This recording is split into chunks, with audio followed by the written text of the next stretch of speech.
جس میں کفار و مشرکین اور منکرین دین کے اعتراضات میں سے ایک اعتراض کا بڑی ہی خوبصورتی کے ساتھ اور بہت ہی سادگی کے ساتھ اور انتہائی علم کی گہرائی کے ساتھ جواب دیا ہے۔ قرآن حکیم چونکہ اللہ کی کتاب ہے، اور جہاں پر بھی اللہ کی کتاب پر منکرین کی طرف سے شک ظاہر کیا گیا، اس کے اندر کمی کجی اور ٹیڑھ تلاش کرنے کی کوشش کی گئی یا بے بنیاد اعتراضات لگائے گئے، تو قرآن حکیم نے ان اعتراضات کا جواب اس انداز سے دیا کہ ایک طرف سے ان کے اعتراض کا جواب بھی بن جاتا ہے، اور دوسری طرف سے اس جواب کے اندر اہل علم کے لیے بہت سارے علم کے دروازے کھل جاتے ہیں، بہت ساری عبرت کی باتیں سامنے آتی، بہت ساری نصیحت کی باتیں اور نصیحت کے پیغامات سامنے آتے ہیں۔ گویا اتنا جامع انداز سے قرآن حکیم جواب دیتا ہے کہ صرف وہ اعتراض کا جواب نہیں ہوتا، اعتراض کا جواب تو ہوتا ہی ہے، لیکن ساتھ ساتھ اللہ تعالیٰ اپنی قدرت کا اظہار بھی فرما دیتے ہیں کہ دیکھو ذرا، دل کی آنکھ سے دیکھو، حقیقی آنکھ سے دیکھو، جہالت سے اوپر جا کر علم کی کائنات میں اور علم کی دنیا میں آ کے دیکھو کہ تم کیا کہہ رہے ہو، تمہارے اعتراض میں کوئی وزن بھی ہے، تمہارے سوالات کی کوئی حیثیت بھی ہے۔ اور جب وہ لوگ حقیقی نظر سے اللہ کے دیے ہوئے جواب کو دیکھتے ہیں، تو پھر وہ لوگ کہ جو ضد نہیں رکھتے، ہٹ درمی نہیں رکھتے، انا نہیں رکھتے، ان کے سوائے اس چیز کے کہ وہ اللہ کے دین کو قبول کر لیں، اللہ کے کلام کو کلام الہی مان لیں اور دین اسلام کو سچے دل سے قبول کر لیں، اس کے سوا کوئی راستہ بچتا ہی نہیں۔ چنانچہ بہت سارے اعتراضات میں سے ایک اعتراض اس آیت کے اس حصے میں نقل فرما کر اس کا مختصر ایک جملے میں جواب دیا، اور وہ اعتراض کیا ہے؟ اعتراض یہ تھا کہ قرآن حکیم میں چونکہ اللہ کی دیگر مخلوقات کا ذکر آتا ہے، جانوروں کا ذکر آتا ہے، حشرات کا ذکر آتا ہے، پرندوں کا ذکر آتا ہے، تو کفار و مشرکین نے یہ اعتراض کر دیا کہ ایک طرف دعویٰ یہ ہے کہ کلام الہی ہے، اور دوسری طرف حال یہ ہے کہ کہیں پر ہاتھی کی بات ہو رہی ہے، کہیں پر اونٹ کی بات ہو رہی ہے، کہیں پر گھوڑے کی بات ہو رہی ہے، اور کہیں پر چیونٹی کی بات ہو رہی ہے، کہیں مکھی اور مچھر کی بات ہو رہی ہے، اور حد تو یہ ہے کہ مکڑی کی بات ہو رہی ہے۔ مکڑی کے نام پہ تو اللہ تعالیٰ نے پوری سورت سورہ عنکبوت نازل فرما دی، چیونٹی کے نام پر پوری سورت سورہ نمل اللہ تعالیٰ نے نازل فرمائی، اور ہاتھی کے نام پر اللہ تعالیٰ نے سورہ فیل کو نازل کر دیا، شہد کی مکھی کے نام پہ سورہ نحل کو اللہ تعالیٰ نے نازل کیا۔ تو جب اس جیسی چیزیں وہ دیکھتے ہیں تو دل میں چونکہ ٹیڑھ پہلے سے موجود ہے، عقل میں کمی کجی ان کے اندر پہلے سے موجود ہے، اس چیز کی تلاش میں ہے کہ کوئی چیز ہمیں اعتراض کرنے کے لیے مل جائے۔ اور ذہن انسان کا جب گندا ہوتا ہے تو وہ جو مثل مشہور ہے نا کہ گندگی کی مکھی گندگی ہی پر بیٹھتی، گندی مکھی ہمیشہ گندگی ہی پر بیٹھتی، تو اس ٹو میں لگے رہتے تھے کہ کوئی نہ کوئی مسئلہ ہاتھ تو آ جائے، ہم پروپیگنڈا کریں۔ تو ایک یہ اعتراض کیا کہ جی یہ کیسا ہے، اس طرح کی چیزیں اور کلام الہی میں اور اللہ کی کتاب میں، اور خدا اپنی قدرت کی زبان سے بیان کرتا ہے، بات سمجھ میں نہیں آتی۔ اللہ نے اتنی خوبصورتی کے ساتھ بات سمجھائی ہے کہ اللہ کی ذات میں قربان جائے، اس سے بہتر انداز میں سمجھایا ہی نہیں جا سکتا۔ پہلی بات تو آیت کے اس حصے سے یہ معلوم ہوتی ہے کہ اتنا تو سوچ لو کہ جس چیز کو تم معمولی سمجھتے ہو، واقعی وہ چیز معمولی ہے، واقعی وہ چیز معمولی ہے۔ اور اگر اس جملے پر غور کر لیا جائے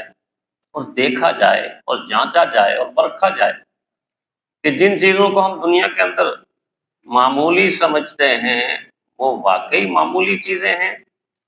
کمتر چیزیں ہیں، فالتو چیزیں ہیں، فضول چیزیں ہیں، انسان جب اس نقطے پر غور کرتا ہے تو انسان کی عقل و شعور میں ایک علم کا دروازہ کھلتا ہے، اور وہ علم کا دروازہ جب کھلتا ہے تو وہ کیا دیکھتا ہے؟ وہ دیکھتا ہے کہ جس چیز کو چند دن پہلے وہ انتہائی عام چیز سمجھتا تھا، اس کو خاص بھی نہیں سمجھتا تھا، بالکل ہی معمولی چیز سمجھتا تھا، اس چیز کو غیر معمولی کس نے بنایا؟ انسانی عقل و شعور نے بنا دی۔ چیز اس وقت تک میرے اور آپ کے لیے معمولی رہے گی کہ جب تک روٹین کی زندگی میں ہم دیکھتے رہیں گے، ایسے آنکھ سے دیکھا بس دیکھ لیا، سورج کو دیکھا، روز دیکھتے ہیں نکل آتا ہے، دیکھ لیا ٹھیک ہے، غروب ہو گیا، روز دیکھتے ہیں غروب ہوتا ہے نکل آتا ہے، چاند کو دیکھتے ہیں، رات کو دیکھتے ہیں، دن کو دیکھتے ہیں، ارد گرد سینکڑوں نہیں ہزاروں چیزوں کو دیکھتے ہیں، کیونکہ روٹین کی زندگی میں دیکھتے ہیں۔ تو دیکھنے کے بعد ذہن کے اندر یہ بات آتی ہی نہیں ہے کہ تھوڑا سا رک کر دیکھیں تو صحیح کہ یہ چیزیں ہیں کیا، ان کی حقیقت کیا ہے، ان کے اندر پوشیدہ راز کیا ہے، ان کی تاثیرات کیا ہیں، ان کے وجود کے اندر قدرت کی چھپی ہوئی نشانیاں کیا ہیں۔ یوں ہی انسان کا ذہن ایک سٹیپ آگے نکل کے اس چیز پر آتا ہے تو پھر اس انسان کے عقل و شعور میں علم کی ایک لا تعداد مخلوق کھلنا شروع ہو جاتی ہے، راز کھلنا شروع ہو جاتے ہیں۔ گویا بڑی سے بڑی چیز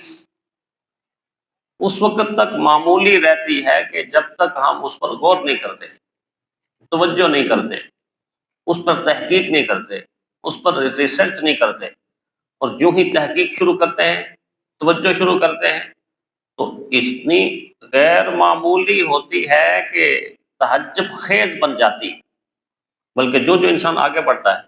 علم کے دروازے کھلنا شروع ہو جاتے ہیں، قدرت کے راز آشکارا ہونا شروع ہو جاتے ہیں، وہی چیز جو چند دن پہلے یہ سمجھتا تھا معمولی، اب عجوبہ بن جاتی ہے، عجیب بن جاتی ہے، عجائبات کا منبع بن جاتی ہے، عجائبات کا مرکز بن جاتی ہے، عجائبات کا دفینہ اور خزینہ بن جاتی ہے، بلکہ خود ایک مہمہ بن جاتی ہے کہ انسانی عقل سمجھنا چاہتی ہے تو سمجھ میں نہیں آ رہی، سمجھنا چاہتی ہے تو پوری طور پہ سمجھ میں نہیں آ رہی۔ تن کا ایک صحرا نظر آتا ہے اور قطرہ ایک دریا نظر آتا ہے، اور پتے کے اندر پورے کا پورا جہان چھپا ہوا ہوتا ہے، اور پتا خود گواہی دیتی ہے کہ وہ قدرت کی کاریگری کا شاہکار ہے، قدرت کی کاریگری کا شاہکار۔ تو سوچنے اور غور کرنے اور فکر کرنے سے معلوم ہوگا کہ حقیر کوئی چیز ہے بھی ہے یا نہیں، حقیر ہے ہی کوئی چیز نہیں ہے، حقیر ہے ہی کوئی چیز نہیں ہے، معمولی ہے ہی کوئی چیز نہیں ہے۔ کتنا سادہ جملہ حال ہی نے استعمال کیا غالباً کہ نہیں ہے چیز نکمی کوئی زمانے میں، نہیں ہے چیز نکمی کوئی زمانے میں، کوئی برا نہیں ہے قدرت کے کارخانے میں، کوئی برا نہیں ہے قدرت کے کارخانے میں۔ اب دیکھ لیجئے کہ عام طور پر ہم ظاہر ہے مچھروں کو مارتے ہیں کہ نہیں مارتے؟ اس میں یہ فرمایا نا کہ ان اللہ لا یستحی ان یضرب مثلا ما بعوضہ، بعوض عربی میں کہتے ہیں مچھر کو۔ تو عام طور پر مچھر میرے اور آپ کے لیے کیا ہے؟ ایسی سی مخلوق، ادھر سے مار دیا ادھر سے مار دیا، سپرے کر دیا۔ لیکن تھوڑی دیر رک کر جب انسان اس چھوٹے سے مچھر کے اوپر غور کرتا ہے تو کیا دیکھتا ہے کہ مچھر تو بہت دور کی بات ہے، بڑی بات ہے، مچھر کے وجود کا ایک چھوٹا سا حصہ جس کو ہم مچھر کا سر کہتے ہیں، جس کو ہم مچھر کا سر کہتے ہیں، جب خوردبین لگا کر ماہرین حشرات یا ماہرین حیوانات نے اس پر تحقیق کی تو ہکا بکا رہ گئے، حیران اور ششدر رہ گئے۔ کیا دیکھتے ہیں کہ مچھر کے چھوٹے سے سر کے اوپر اللہ نے 100 آنکھ پیدا کی، 100 آنکھ پیدا کی، نکتے نکتے نکتے نکتے نکتے جو نظر آ رہے ہیں، مستقل ایک آنکھ، مستقل ایک آنکھ۔ اب کتنا چھوٹا سر ہے اور اس چھوٹے سر کے اوپر 100 آنکھ اللہ نے پیدا کیے تھے. ہوشیار بڑا ہوتا ہے مچھر. آپ یوں مارنے کی تیاری کرتے ہیں نا، تب تیاری کر رہے ہوتے ہیں، دیکھیں کہاں بیٹھا ہو، رفو چکر ہو جاتا ہے، فوراً راہ فرار اختیار کر لیتا ہے، اپنا بچاؤ کر لیتا ہے، اپنا دفاع کر لیتا ہے. اس کو پتہ چل رہا ہے کہ مجھے مارنے کے لیے اس نے ہاتھ کو اوپر کر دیا، یوں یہاں بیٹھا ہوا ہے، تو یوں زور سے مارے گا بندہ تو بندے کے گال لال ہو جائیں گے، تمہارا چہرہ لال سرخ کر دے گا. قابو میں ہی نہیں آتا، کنٹرول میں ہی نہیں آتا. بعض دفعہ اس طرح تنگ کرتا ہے کہ انسان کا ناک میں دم کر دیتا، انسان کا ناک میں دم کر دیتا. 100 آنکھ اس کے سر کے اوپر اللہ نے پیدا کی، اور انسان کو تو 2 آنکھیں ملی، اور 2 آنکھوں والا اعتراض کر رہا ہے 100 آنکھ والے ہیں. عجیب نہیں ہے کہ یہ اعتراض کر رہا ہے کہ مکھی کی بات اور مچھر کی بات. اپنے وجود کو تو دیکھو کہ تمہاری 2 آنکھیں ہیں، اس کی 100 آنکھیں ہیں. تمہاری آنکھیں سامنے دیکھتی ہیں،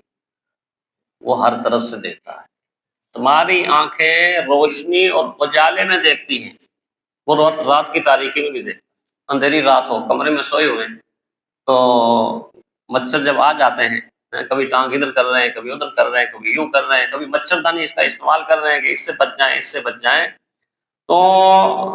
2 آنکھوں سے تم وہ کام نہیں کر سکتے جو وہ اپنی چند آنکھوں سے وہ کام کرتا ہے. اتنی حس اللہ نے اس کو عطا کی ہے، اتنی حس اللہ نے اس کو عطا کی ہے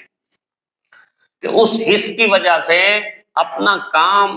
اتنا پرفیکٹ کرتا ہے کہ جتنا کام ہمارا ماہر ترین ڈاکٹر اور نرس بھی پرفیکٹ نہیں کرتے. آپ جاتے ہیں جب بیماری کے عالم بچوں کو لے جاتے ہیں، کہتے ہیں کہ رگ کے اندر ٹیکا لگائیں. رگ کے اندر جب ٹیکا لگاتے ہیں تو کیا کرتے ہیں؟ ایسے جھاڑ جھاڑ کے رگ پہلے تلاش کرتے ہیں. تلاش کرنے کے باوجود بھی بعض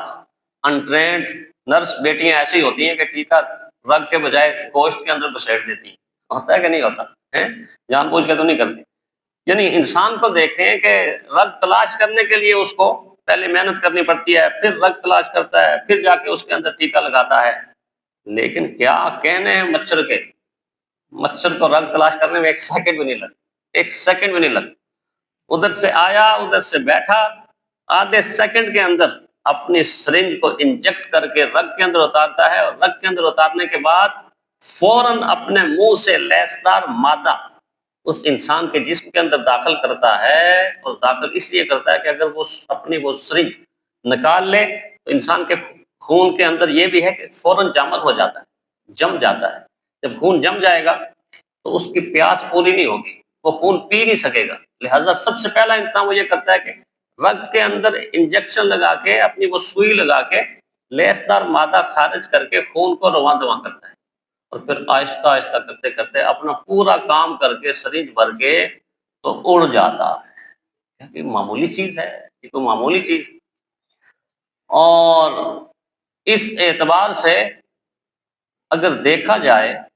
تو اس کی تخلیق معمولی نہیں بلکہ قدرت کا ایک شاہکار ہے. طاقتور کتنا ہے یا بہادر کتنا ہے. عموماً آپ نے دیکھا ہوگا کہ مچھر چپکے سے حملہ نہیں کرتا، مچھر چپکے سے حملہ نہیں کرتا. مچھر آپ کے کان کے پاس آ کر پہلے بعض دفعہ الارم بجاتا ہے، پھونکوں کی آواز آتی ہے،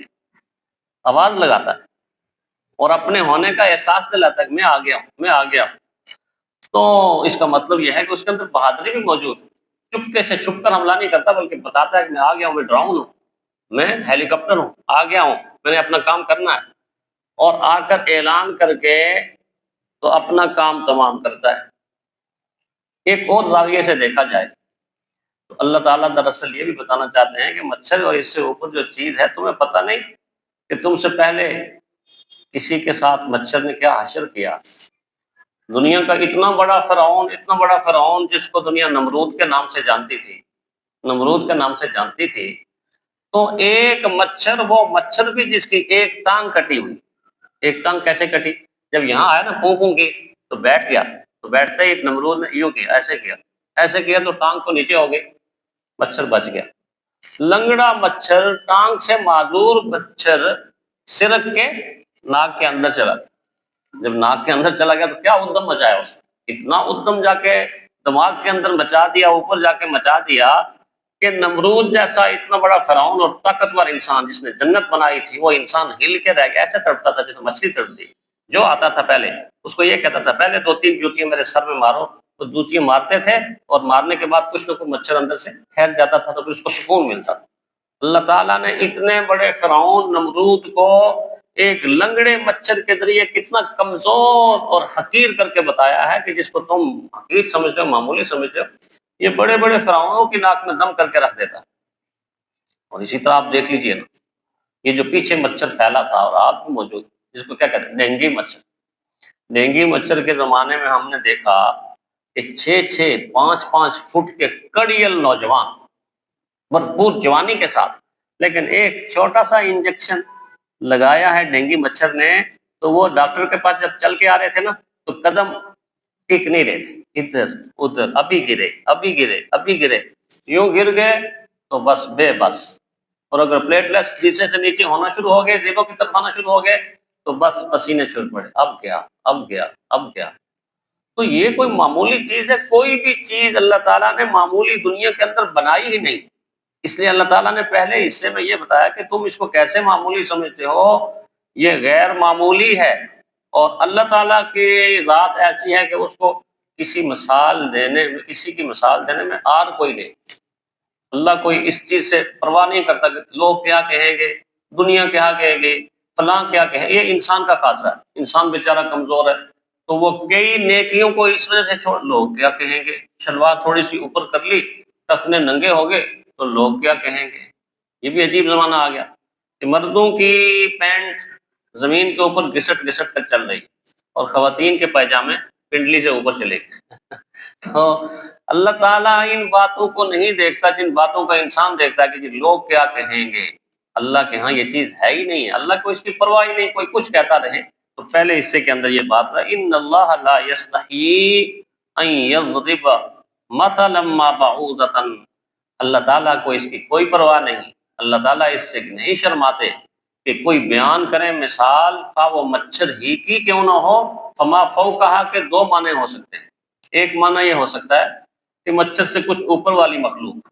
ایک معنی یہ ہو سکتا ہے کہ مچھر ہی کے وجود کے اندر اوپر والی چیز۔ اوپر والی چیز کیا ہے؟ مچھر کے پر، مچھر کے پر۔ تو گویا اشارہ اس طرف ہے کہ مچھر نہیں، اس کے پروں کی بھی اگر مثال ہو، اس کے پر بھی قدرت کی تخلیق کا وہ شاہکار ہیں کہ زمانہ گزر گیا ہے، صدیاں گزر گئی ہیں، انسانوں نے جہاز پیدا کیے، راکٹ پیدا کیے، بختر بند گاڑیاں پیدا کی، عجیب مشینیں پیدا کی، نیٹ کی دنیا کہاں تک پہنچ گئی ہے، عجائبات کی دنیا انسان اپنے ہاتھوں میں لے کر پھرتا ہے،